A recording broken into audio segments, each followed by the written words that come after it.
2, 3.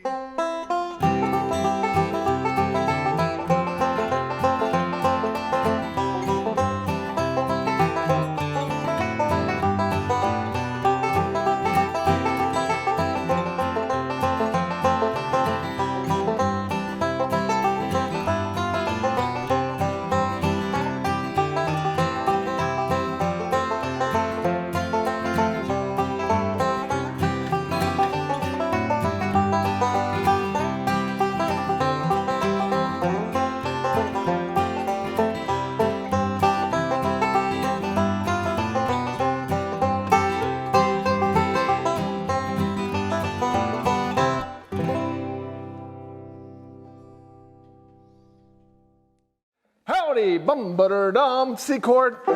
Beat you. Every time I beat you. And I mean, it's been like 30 years now and you've never won.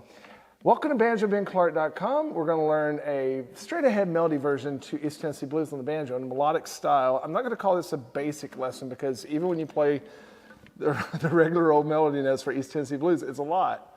So we're going to use the melodic approach to try to grab as many of those as we can. I'll give you some tips and tools that it's just going to be a great challenge, especially if you've never done melodic stuff before. Don't be intimidated. Come on in the waters. The melodic waters are nice and warm and calm and welcoming. No sharks around here, right, Katie? No, we're in East Texas. Maybe a few catfish. A few catfish, water moccasins, some alligators around here, but no sharks. Hey, if you're not a member on banjobenclark.com and you're watching this somewhere else, I'd love to have you on board. As a Gold Pick member, you get access to this lesson and 750 other ones on banjo, guitar, and mandolin, so come on over. Let's jump into the overview now of East Tennessee Blues. Talk about this fiddle tune and what it has in common with others.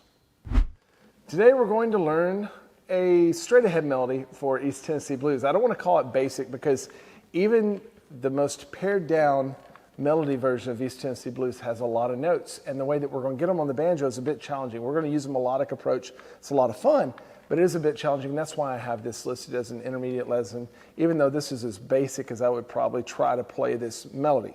A lot going on here. Let's take a look at the iPad. I want to show you not only some things that are specific to this fiddle tune, but maybe some things that we're going to see across the fiddle tune spectrum. You know, fiddle tunes are generally broken down into what we call A and B parts, and the A part will usually be 8 measures long, and for this one, we see it begin right here, disregarding our little pickup notes there. So we'll see the first A part start there, and it will go through the next 8 measures. At that point, we're going to repeat.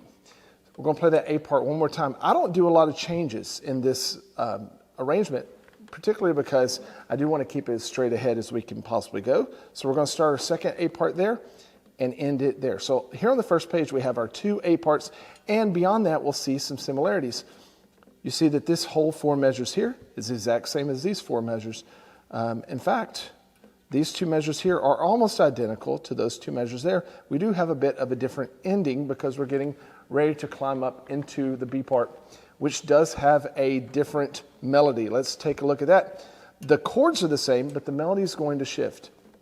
And so our first B part starts here and ends there. Our second B part starts there and will end here. Again, we're going to see some similarities. These 2 measures are the same as these. We're going to split it up a little bit here, give a bit of a variation.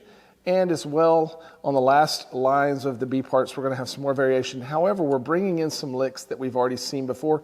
We're borrowing this lick from the first A part. We're also borrowing these licks from the A parts as well. Now, I'm going to give you a standard 4-bar ending for this one.